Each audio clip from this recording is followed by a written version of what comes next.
আল্লাহর দরবারে শুকরিয়া জ্ঞাপনের পাশাপাশি আমি আপনাদের শুকরিয়া জানাই যারা কক্সবাজারের বিভিন্ন থানা থেকে, চট্টগ্রামের বিভিন্ন থানা থেকে এবং বাংলাদেশের বিভিন্ন জেলা থেকে আজকে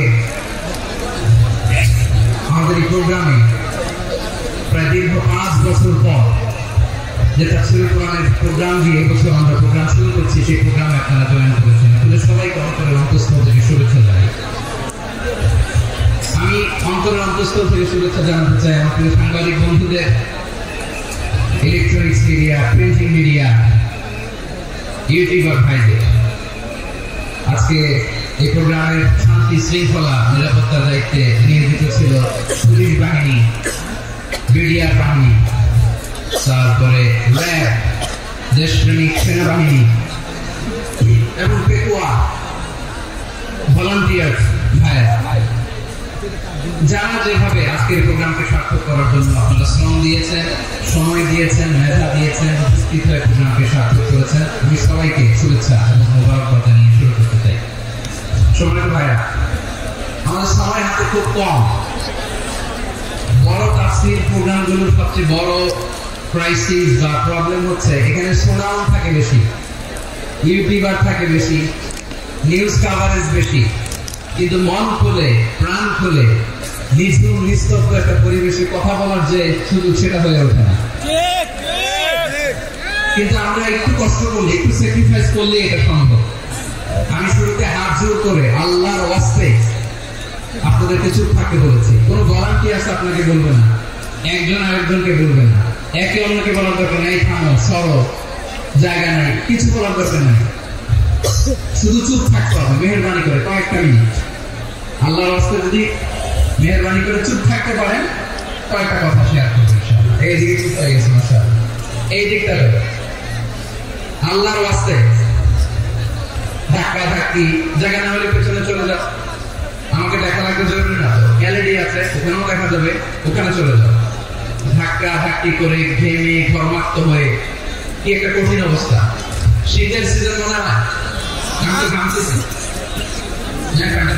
ঘামতেছি টোটাল। র্যাবের ভাইরা কি পরিমাণে কষ্ট স্বীকার করেছে আমাকে এখানে ওঠাতে, যে এটা বলে বোঝানোর মতো না। আমাদের দেশের ভাইরা ইমোশনাল, আবেগী, অনেক আবেগ দিয়ে অনেক কিছু আমরা হারাই, ভুল করি, আমরা বুঝি না। লং রানে আমরা চিন্তা করতে পারি না।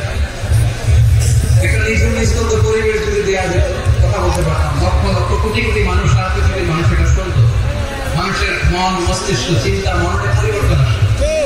কিন্তু ধাক্কা ধাক্কি করে আসতে আসতে আমাদের মাইন্ড ডিস্টার্ব হয়ে যায়। কিছু বুলেট পয়েন্ট সাজিয়ে নিয়ে আসছে, যেটা বলবো এটা ব্রেন থেকে হারিয়ে যায়, তার মনে রাখতে পারে না। জান নিয়ে তো টানাটানি, মনে রাখবো কি, জান নিয়ে টানাটানি। তো যদি আমরা প্রতিটা বড় বড় পাবলিক ইভেন্টে যদি এরকম করি, আমাদের পক্ষে কি আর ময়দানে কথা বলা সম্ভব হবে? বাধ্য হয়ে পরে ফেসবুকে ঘোষণা দিব যে আমি আর তাফসীর মাহফিলে নাই, আমি মসজিদের হালাকা করবো, 20 জন নিয়ে আমি দাওয়াতি কাজ করবো, যথেষ্ট করি না। এটাই আপনারা চান নাকি? এটাই চান? একটু মেহরবানি করে চুপ করা যাবে না, জায়গা না হলে পেছনে চলে যাবে। কিন্তু যারা থাকবেন চুপচাপ, আওয়াজ করা যাবে আল্লাহর ওয়াস্তে। আল্লাহর ওয়াস্তে অনুরোধ করার পরে যদি এটা ভায়োলেট করে, জবাব দিতে হবে। খবরদার, আল্লাহর ওয়াস্তে আওয়াজ করা যাবে না। হ্যাঁ, এইভাবে আলোচনা করা যায় না। মেহরবানি করে আওয়াজ করবেন না, আমার দিকে তাকান। আজকে যে টপিকটা নিয়ে আমি আপনাদের সঙ্গে কথা বলবো, সেটা হচ্ছে আমাদের ধর্মীয় জীবনে, সামাজিক জীবনে, রাষ্ট্রীয় জীবনে ঐক্যবদ্ধ থাকার গুরুত্ব। The importance of unity in our life. আমরা ঐক্যবদ্ধ থাকতে চাই কি চাই না? এই আপনাদের বড় আওয়াজ। আমরা ঐক্যবদ্ধ জীবন যাপন করতে চাই কি চাই না? ঐক্যের কোনো বিকল্প নাই। গত 50 বছর তো দেখেছি ডিসইউনিটি, অনৈক্য, বিভেদ, বিচ্ছিন্নতা আমাদেরকে কোথায় নিয়ে গিয়েছে। এটা দেখেন কিছুদিন আগে আমাদের বর্তমান নেতা ডক্টর ইউনূস, উনি সব রাজনৈতিক নেতৃবৃন্দদেরকে ডেকেছেন একটা ইস্যুকে কেন্দ্র করে। তার মানে গোটা বাংলাদেশ এক হয়ে গিয়েছে। আমরা সবাই উদ্বেলিত হয়েছি, উচ্ছ্বসিত হয়েছি, ঠিক কিনা বলেন? রাজনৈতিক নেতাদেরকে ডেকেছেন উনি, আমরা এক হয়েছি। এরপর ধর্মীয় আন্দোলনের যে লিডাররা বিভিন্ন ধর্মের, শুধু মুসলিম না, সবাইকে ডেকেছেন, আমরা ঐক্যবদ্ধ হয়েছি। এটাকে বলে ন্যাশনাল ইউনিটি, জাতীয় ঐক্য। যে কোনো ধরনের কনস্পাইরেসি, ষড়যন্ত্র, আধিপত্যবাদ মোকাবেলায় জাতীয় ঐক্যের চেয়ে মোক্ষম হাতিয়ার আর না। আমাদের একটা প্রতিবেশী দেশ আছে, আমরা আমাদের দেশ নিয়ে যত ভাবি তারা তার চেয়ে বেশি ভাবে। কথা বুঝতেছেন না? আরো ভেঙে বলতে হবে। আমরা আমাদের দেশ নিয়ে যত উদ্বিগ্ন, এর আরো টেনশন বেশি। বলেন আমাদের দেশে শান্তি আছে না নাই? আমরা হিন্দু মুসলিমে কখনো দাঙ্গা লাগে? আসতে বলেন কেন লাগে? ওদের পূজা পার্বণে আমাদের মাদ্রাসার ছেলেরা যে পাহাড় দিয়ে চিল্লায় বলেন ঠিক না? আমাদের তাফসীর মাহফিলের সময় ওরা ডিস্টার্ব করে, বলবা যায় না। ওদের পূজা পার্বণের সময় আমাদের তাফসীর মাহফিলের ডেট করে আমরা চেঞ্জ করে দিই। সুবহানাল্লাহ। এই সাম্প্রদায়িক সম্প্রীতির রোল মডেল। আর ওই বাংলাদেশের ব্যাপারে তারা অনেক ডিসইনফরমেশন ছড়াচ্ছে। ভারতের অনেকগুলো গণমাধ্যম, আমি জেনারেলাইজ করব, আমাদের প্রতিবেশী দেশের সব গণমাধ্যমকে আমি দোষ দিতে চাই না। অনেকগুলো গণমাধ্যম তারা ডিসইনফরমেশন শেয়ার করেছে। ডিসইনফরমেশন আর মিসইনফরমেশনের পার্থক্য আছে। মিসইনফরমেশন না জেনে ভুল বুঝে একটা মিথ্যা বা ভুল তথ্য ছড়িয়ে দেয়, এটা ক্ষমা আছে। এটা কি আছে? আর ডিসইনফরমেশন মানে ইচ্ছা করে, প্ল্যান করে, ম্যাপ করে, ছক এঁকে মিথ্যা, গুজব, রটনা সোশ্যাল মিডিয়ায় ছড়ানো, এটা ক্ষমা আছে? ক্ষমা আছে?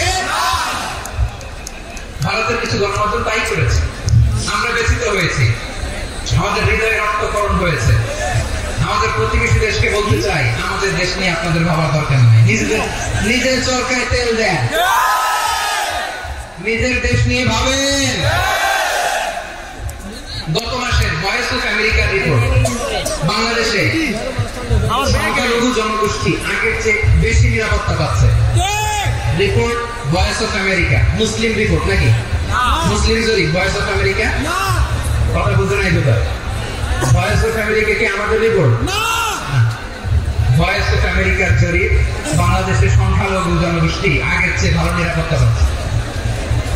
শুধু এখানেই শেষ না, মাইক্রোসফটের একটা জরিপ শোনায় আপনাদেরকে। তারা সারা পৃথিবীতে গুজব, ভুয়া আর মিথ্যা নিউজ ছড়ানোতে কোন দেশ সেরা একটা রিপোর্ট করেছে। এর মধ্যে 1 নম্বরে এসেছে ভারতের নাম। মাইক্রোসফট তো মুসলমানরা চালায় না? কথা বোঝা নাই বোধহয়। প্রতিবেশী দেশকে বলবো, আপনারা নিজের চরকায় তেল দেন। আপনারা শান্তিতে থাকেন, আমাদেরকেও শান্তিতে থাকতে দেন। সব চেঞ্জ করা যায়, প্রতিবেশী চেঞ্জ করা যায় না। আমাদের ল্যান্ড তাদের ল্যান্ড, পাশাপাশি। আমরা চাই তারাও সুখে থাকে, আমরাও সুখে থাকি, ঠিক কিনা? কিন্তু প্রতিবেশী হলে বন্ধুত্বপূর্ণ আচরণ করতে হয়। প্রতিবেশী যদি বন্ধু না হয় প্রভু হতে চায়, এরকম ভালো প্রতিবেশী কেউ চায় না। ভারত যদি বন্ধুত্ব উপহার দেয়, আমরা বন্ধুত্ব দিব। কি বলেন? তারা যদি বন্ধু সুলভ আচরণ করে, আমরাও বন্ধুত্ব উপহার দেবো। কারণ আমাদের পররাষ্ট্র নীতি হচ্ছে সবার সাথে বন্ধুত্ব, কারোর সাথে বৈরিতা নেই। আলহামদুলিল্লাহ, কত চমৎকার পলিসি আমাদের। আমরা নিয়তিবাদী, আমরা বাংলাদেশিরা শান্তিকামী। এজন্য আমরা গর্ববোধ করি। আমাদের পররাষ্ট্র নীতি সবার সাথে বন্ধুত্ব, কারোর সাথে শত্রুতা নয়। তাই প্রতিবেশী দেশকে বলবো, আমার ভাইয়েরা, আপনারা আমাদের ভাই, বন্ধুত্ব দিলে বন্ধুত্ব পাবেন। বন্ধুত্ব ইজ ওয়েলকাম, দাদাগিরি নয়। বন্ধুত্ব ওয়েলকাম, দাদাগিরি নয়। Loud and clear. ভারত যদি বন্ধুত্ব দেখায়, বন্ধুত্ব পাবে। কিন্তু ভারত যদি বাংলাদেশে আধিপত্যবাদ বিস্তার করতে চায়, বাংলাদেশের 18 কোটি জনগণ সেটা রুখে দেবে। ভারত যদি গৌর গোবিন্দের ভূমিকায় নামতে চায়, দেশের 18 কোটি মুসলমান শাহজালালের ভূমিকায় নামবে।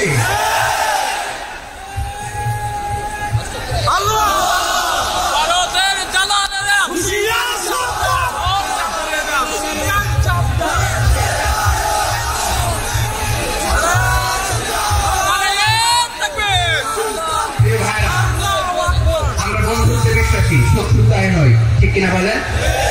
আল্লাহ আমাদেরকে বোঝার তৌফিক দান করুন। তাহলে এই যে তারা বলেছে এদেশে সংখ্যালঘুরা কষ্টে আছে, দুঃখে আছে, এটা কি ঠিক? বলেন এটা কি ঠিক না? তারা ডিসইনফরমেশন শেয়ার করে, এটা ঠিক নয়। আমার প্রতিবেশী বন্ধু রাষ্ট্রকে বলবো আপনারা এটা করবেন না, এটা করবেন। আমরা শান্তিতে আছি, আপনারাও শান্তিতে থাকেন, আমাদেরকেও শান্তিতে থাকতে দেন। এই যে চিটাগাংয়ের অ্যাডভোকেট আলিফ হত্যাকাণ্ডে গোটা বাংলাদেশ আমরা ধৈর্যের পরাকাষ্ঠা দেখিয়েছি, চিল্লায় বলেন ঠিক কিনা? আমাদের নেতা আমাদেরকে ডেকেছে, আমরা শান্ত থেকেছি, আমরা শান্ত থাকতে চাই, আমরা ঐক্যবদ্ধ থাকতে চাই। যে কোনো ষড়যন্ত্র রুখে দেওয়ার জন্য ঐক্যবদ্ধ প্রচেষ্টার কোনো বিকল্প নাই। তাই আজকের আলোচনার ছোট্ট একটা টপিক আমি শিরোনাম ঠিক করেছি, আমাদের জীবনে, সমাজ জীবনে, ধর্মীয় জীবনে, রাষ্ট্রীয় জীবনে ঐক্যবদ্ধ থাকার গুরুত্ব। এবার আওয়াজ করে পেকুয়ার ভাইরা বলেন, আমরা ঐক্যবদ্ধ জীবনযাপন করতে চাই কি চাই না? আল্লাহ তাআলা সে নির্দেশনা দিচ্ছেন, আল্লাহ তাআলা ইরশাদ করছেন, ওয়া'তাসিমু বিহাবিলিল্লাহি জামিআন ওয়া লা তাফাররাকু ওয়াযকুরু নি'মাতাল্লাহি আলাইকুম إذ كنتم أعداء فألف بين قلوبكم فأصبحتم بنعمته إخوانا وكنتم على شفا حفرة من النار فأنقذكم منها كذلك يبين الله لكم آياته لعلكم আল্লাহ বললেন, ও গোলামেরা শোনো, ওয়া'তাসিমু বিহাবিলিল্লাহি জামিআ, ও আমার গোলামেরা সবাই মিলে আল্লাহর রশিকে আঁকড়ে ধরো। আল্লাহর রশি হলো ইসলাম, আল্লাহর রশি হলো কোরআন। আল্লাহ বললেন কোরআনকে আঁকড়ে ধরো, ইসলামকে আঁকড়ে ধরো। একা একা আঁকড়ে ধরলে চলবে না, জামিআ সবাই মিলে আঁকড়ে ধরো। এই আদেশটা আমাদের জন্য দান করেছেন কে? আল্লাহ তাআলার নির্দেশ, ওয়া'তাসিমু বিহাবিলিল্লাহি জামিআ, সবাই মিলে আল্লাহর রশিকে আঁকড়ে ধরো। হাবলুল্লাহ মানে আল্লাহর রশি। হাবলুল্লাহ মানে কি? রশি। এই হাবলুল্লাহ আল্লাহর রশি বা আল্লাহর রজ্জু দ্বারা উদ্দেশ্য হচ্ছে ইসলাম। আল্লাহর রশি দ্বারা উদ্দেশ্য কি? তাফসীরে অনেক ব্যাখ্যা এসেছে। এইরকম পরিস্থিতিতে তাফসীরের সূক্ষ্ম বিষয়গুলো আমরা শোনাতে চাই, কিন্তু পরিবেশ হয়ে ওঠে না। আল্লাহর রজ্জু বা আল্লাহর রশি দ্বারা উদ্দেশ্য হচ্ছে ইসলাম। আল্লাহর রজ্জু বা আল্লাহর রশি দ্বারা উদ্দেশ্য হচ্ছে কোরআন। কারণ কোরআন আমাদেরকে ঐক্যবদ্ধ করে, ইসলাম আমাদেরকে ঐক্যবদ্ধ করে, চিন্তা করে ঠিক কিনা? এজন্য আল্লাহ বললেন, তোমরা আমার রশিকে আঁকড়ে ধরো, বিচ্ছিন্ন হয় না। আমার দেয়া নিয়ামতগুলো স্মরণ করো। যখন তোমরা ছিলে শত্রু, তোমাদের মধ্যে হৃদয়ে আমি আল্লাহ ভালোবাসা ঢেলে দিলাম, ফলে তোমরা সবাই ভাই ভাই হয়ে গেলে। তোমরা সবাই ছিলে জাহান্নামের কিনারায় জ্বলন্ত অগ্নিকাণ্ডের পাশে, আমি আল্লাহ দয়া করে ঈমানের বদৌলতে তোমাদেরকে আগুন থেকে ফেরালাম। আমি আল্লাহ দয়া করে তোমাদেরকে জান্নাতের পথ দেখিয়ে দিলাম। সুবহানাল্লাহ। এমন পথ দেখালাম যে পথ তোমাদেরকে জান্নাতে নিয়ে যাবে, পথের দিশা তোমরা পাবে, লাআল্লাকুম তাহতাদুন। প্রিয় ভাইরা, তাহলে আমাদের যে ঐক্যবদ্ধ থাকতে হবে, এই নির্দেশটা কার? আওয়াজ করে বলেন, নির্দেশটা কার? আল্লাহ। তাহলে আমাদের ঐক্যবদ্ধ জীবনযাপন করতে হবে। ইসলাম আমাদের ঐক্যবদ্ধ করে, ইসলাম আমাদের কি করে?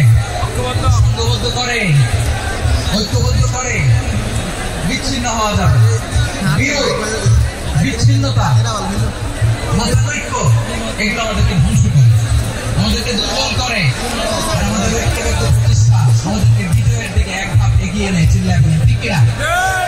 এজন্য আল্লাহ বললেন, ওয়া'তাসিমু বিহাবিলিল্লাহি জামিআ, তোমরা আল্লাহর রশিকে আঁকড়ে ধরো, তোমরা ঐক্যবদ্ধ জীবনযাপন করো, তোমরা বিচ্ছিন্ন হয়ো না। বিচ্ছিন্ন হয়ে যাও, ঐক্যবদ্ধ হলে সেখানে কল্যাণ আছে না। মাইকে কি সমস্যা হয়েছে কোনো? এবার ঠিক আছে। প্রিয় ভাইরা, শেষ করে দেই না? তাইলে শেষ করে দিব। তো গত 2 দিন আগে এসে বসে আছেন, আর আমি আসার 20 মিনিটের মধ্যে উঠে যাচ্ছেন কেন? আর সত্যি হচ্ছে না, আর পারতেছেন না? হ্যাঁ, বসেন। যাদের খুব জরুরত তাদেরকে বেরোতে দেন। অনেকে সকাল থেকে বসে আছে, ওয়াশরুমে যেতে হবে, সারাদিন কিছু খায় নাই, পাগলের মতো বসে আছে। আমি জানি, সব রিপোর্ট আছে আমার কাছে। মেহরবানি করে বিশৃঙ্খলা করবেন আল্লাহর ওয়াস্তে। আল্লাহর ওয়াস্তে যাদের কষ্ট হচ্ছে বের হয়ে যান, আরো কয়েক মিনিট কথা বলে আমরা শেষ করব। আল্লাহর ওয়াস্তে, আল্লাহর ওয়াস্তে বলার পরেও এরকম বিশৃঙ্খলা করা মোটেও কাম্য নয় প্রিয় ভাইরা। আল্লাহর ওয়াস্তে, এই শব্দটা কতবার ইউজ করেছি আমি, আল্লাহর ওয়াস্তে। আপনার বুক পাবে না? হ্যাঁ, ভয় হয় না আল্লাহ? একটু থামেন, একটু থামেন, মেহেরবানি করে, মেহেরবানি করে। এই তো আল্লাহর ওয়াস্তে প্রিয় ভাইরা, ঐক্যবদ্ধ হতে হবে আমাদেরকে। হাদিস টাকা একটু আওয়াজ করবে, ঐক্যবদ্ধ জীবন যাপন করতে হবে। হাদিস টাকা আমাদের আগে যে সমস্ত জাতি গোষ্ঠী ধ্বংস হয়েছে বিভেদের কারণে হয়েছে। বিশ্বনবী বলেন বুখারীর বর্ণনা, ফাইন্নামা আহলাকাল্লাযীনা মিন ক্বাবলিকুম কাসরাতু মাসাইলিহিম ওয়া ইখতিলাফুহুম আলা আনবিয়াইহিম। তোমাদের আগে ইহুদি নাসারা যারা ধ্বংস হয়েছে, আমার গজলে উপনীত হয়েছে, দুইটা কারণ ছিল। নাম্বার 1, কাসরাতু মাসাইলিহিম, বেশি প্রশ্ন করত, প্রয়োজনে অপ্রয়োজনে নবীর প্রশ্ন করে আটকাইতে চাইতো, এরকম ডাকাত ছিল। 2 নম্বর কারণ ওয়া ইখতিলাফুহুম আলা আনবিয়াইহিম, ইখতিলাফ করার কারণে, বিভেদের কারণে, পারস্পরিক বিরোধে জড়ানোর কারণে তারা ধ্বংস হয়েছে। এখন বলেন, আমরা কি আল্লাহর গজব চাই? আমরাও কি তাদের মতো ধ্বংস হতে চাই? এজন্য আল্লাহ তাআলা সূরা আল ইমরানের 105 নম্বর আয়াতে বলেন, ওয়ালা তাকুনু কাল্লাযীনা তাফাররাকু ওয়া ইখতালাফু মিন বা'দি মা জাআহুমুল বায়িনাত উলাইকা লাহুম আযাবুন আযীম। খবরদার, প্রমাণ পাওয়ার পরেও, দলিল নাজিল হওয়ার পরেও যারা বিরোধ করেছে, ইখতিলাফ করেছে, বিচ্ছিন্ন হয়েছে, খবরদার তোমরা তাদের মতো হও না। যদি তাদের মতো হও তাহলে জেনে রাখো ওয়া উলাইকা লাহুম আযাবুন আযীম, তাদের জন্য আমি মর্মন্তুদ শাস্তি প্রস্তুত করে রেখেছি। যারা বিচ্ছিন্ন হয়েছে, বিরোধ করেছে, তারা কারা? ইহুদি নাসারা। এই আয়াতের তাফসীরে কাল্লাযীনা তাফাররাকু ওয়া ইখতালাফু, যারা বিচ্ছিন্ন হয়েছে, বিরোধ করেছে, তারা কারা? মুফাসসিরিনে কিরাম বলেছেন তারা ইহুদি নাসারা। আওয়াজ করে বলুন তো, তারা কারা? ইহুদি নাসারা। বিষ্ণু ঈসা ইসলাম সুনানে আবু দাউদ এবং তিরমিজির হাদিসে বলেন, ইফতারাকাতিল ইয়াহুদু আলা 71 ফিরকা, ইহুদিরা 71 দল হয়েছে। ইখতিলাফ করতে করতে কয় দল? সবাই বলে নাই, কয় দল? আনা আলাইহি ওয়া আসহাবি, আমি এবং আমার সাহাবারা যেই মতের উপর, যেই পথের উপর আছে, এই মত এবং পথের উপর যারা থাকবে তারাই জান্নাতের দল হয়ে যাবে। যারা আমার মত, আমার সাহাবীর মত এবং পথ অনুসরণ করবে তারাই জান্নাতে যাবে। তাহলে প্রিয় ভাইরা, আমরা কি আর ইখতিলাফ করব? কাদা ছোড়াছুড়ি করব? করবেন না যে বোঝাই তো যাচ্ছে দৃশ্য দেখে। ধাক্কাধাক্কি যাত্রা করবেন না। আপনাদের এই আমলনামা তো আমার কাছে আছে। পেকুয়ার ভাইরা, এটা তো আমার ওয়ার্ম আপ প্রোগ্রাম। আমার বিভাগীয় প্রোগ্রাম হচ্ছে 8 বিভাগে 8টা। কয়টা? এটা কেন নিলাম? নেয়ামতুল্লাহ নিজামীর জ্বালা থেকে বাঁচার জন্য নিলাম। ওর জ্বালা করে ও পারে না, মালয়েশিয়া থেকে আমরা টেনে নিয়ে আসি, চার্টার ফ্লাইট ভাড়া করে পারে না নিয়ে আসি। এমন কোন মাধ্যম নাই, এমন কোন ওয়ে নাই সে ধরে নাই। আর তার কাছে আমার কাছে তার দাবিও আছে, কারণ এর আগে 2-3 বার আসার কথা ছিল, কয়েকবার এসে এসে ফিরে গেছি, অনুমতি হয় নাই। এখন দাবার গুটি পাল্টে গেছে, দাবার গুটি পাল্টে গেছে। এক মাঘে শীত যায় না, কিন্তু আমরা স্মরণে রাখি না, ভুলে যাই। এটাই বড় আফসোস প্রিয় ভাইরা। তো এটা ওয়ার্ম আপ প্রোগ্রাম, এটা ওয়ার্ম আপ উদ্বোধনী প্রোগ্রাম, বিভাগীয় প্রোগ্রাম আমার জানুয়ারি থেকে শুরু। তো যা যা করছেন আমার সাথে পেকুয়াতে সব কিন্তু বয়ান দিব, ওই জায়গায় সব বলে দিব পেকুয়াবাসী কি করছে। আমি তো ভাবছি পেকুয়ার জেন জি, জেনারেশন জি আমাকে এমন ভাবে রিসিভ করবে, আমার কোনো ব্যাক পেতে হবে না, কষ্ট পেতে হবে না। আমাকে স্মার্টলি তারা স্টেজে রিসিভ করবে, স্মার্টলি তারা সেফ এন্ট্রি, সেফ এক্সিট দিবে। বাস্তবে তো উল্টা, একেবারে উল্টা। আমি জানি জায়গা নাই, ওই যে উত্তর রেডি আছে। আমি জানি যে ধারণ ক্ষমতার অনেক বেশি লোক হয়ে গেছে, এটা আমি জানি। ভালোবাসা কোনো আইন কানুন দিয়ে মাপা যায় না, এটা আমি জানি। এটা যে ভালোবাসার বহিঃপ্রকাশ এটা আমি বুঝি, ভালোবাসাকে আটকায় রাখা যায় না। এটা যে ভালোবাসার অগ্নি স্ফুলিঙ্গ, এটা কোনো কিছু দিয়ে দামায় রাখা যাবে না, এটা আমি টের পাই। এজন্যই মনকে বুঝতে যেটা ভালোবাসা, মেহেরবানি করে অল্প কয়েকটা মিনিট একটু সুশৃঙ্খল আমার সাথে থাকতে হবে, আল্লাহর ওয়াস্তে, আল্লাহর ওয়াস্তে। প্রিয় ভাইয়া, তাহলে আমরা ঐক্যবদ্ধ জীবন যাপন করতে চাই, ঠিক কিনা বলেন? এবার বলেন ঐক্যের ভিত্তি কি? আমরা যে ঐক্যবদ্ধ হব কিভাবে? সবাই বলে ঐক্য চাই, ঐক্যবদ্ধ হতে চাই, ঐক্যের ভিত্তি কি বলেন? ঐক্যের ভিত্তি হচ্ছে তাওহীদ। আওয়াজ করে বলতে হবে সবাই, ঐক্যের ভিত্তি কি? যেই বলবে লা ইলাহা ইল্লাল্লাহ ও আমার ভাই, তার জন্য আমার হৃদয়ে দরদ, মায়া মাখা দরদ, ভালোবাসা আছে নাই?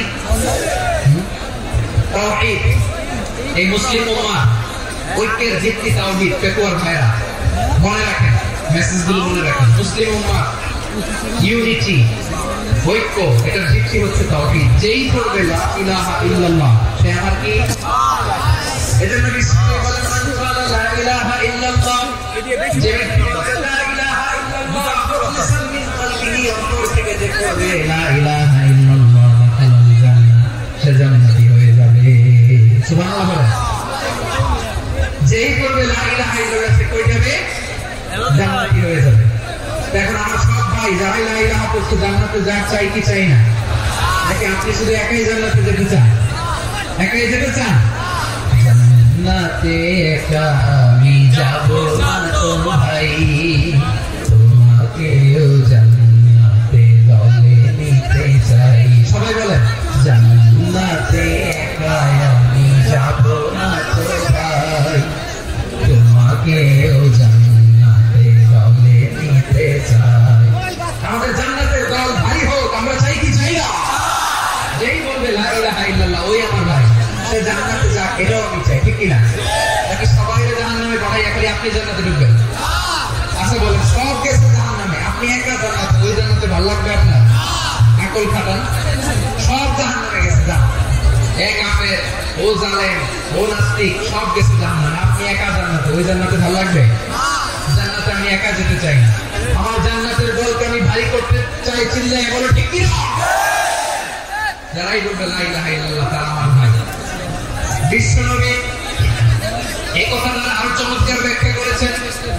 তিনি বলেন মান সাল্লা সালাতানা ওয়াস্তাকবালা কিবলাতানা ওয়া আকালা যাবিহাতানা ফাযালিকাল মুসলিম লাহু যিম্মাতুল্লাহি ওয়া যিম্মাতু রাসূলিহি ফালা তুখবিরুল্লাহ ফি যিম্মাতিহি।